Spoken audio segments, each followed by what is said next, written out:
Hello guys, welcome to my channel. Today we are going to see how to fix the issue with the Battlefield 2042. You got a black screen after the match as soon as you close the game. Let's fix it guys.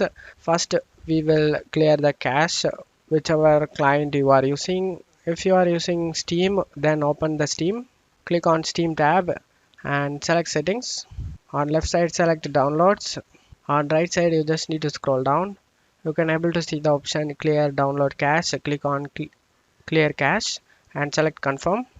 If you are using EA Sports, then you just need to open it and select the three slash icon on the top and select help and select app recovery, and it will be open up like this. Click on clear cache, and after doing this, that's hopefully your issue has been resolved at this point guys. If you're still having issue, then let's move on to the second solution guys. I have a simple trick for you guys. Once you stop playing the game, just wait for the countdown to finish automatically. As soon as the game end, you shouldn't close the game directly using the X button. You need to wait for that countdown of 30 seconds so that that particular countdown will automatically close the game.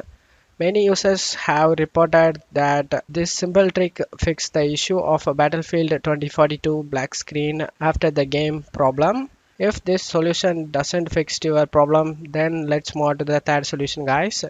You just need to go ahead and run the game, and you just need to open up the settings, and you just need to select the display over here. Under the display you can able to see the option video. Under here you can able to see the option full screen mode. You just need to change the full screen mode to borderless. After changing it, you just need to scroll down. You can able to see the option NVIDIA reflex low latency.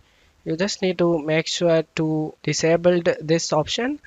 After disabling this option, you just need to scroll down and select save changes option, and that's all you have to do it guys. And this will completely fix the issue of a Battlefield 2042 black screen after the game problem. If you're still having issue, then try turning off the overlay of Discord and Steam. I hope one of these solutions fixed your problem guys. If the video helped you, don't forget to leave a like guys. You can also subscribe me and support me guys. Thank you.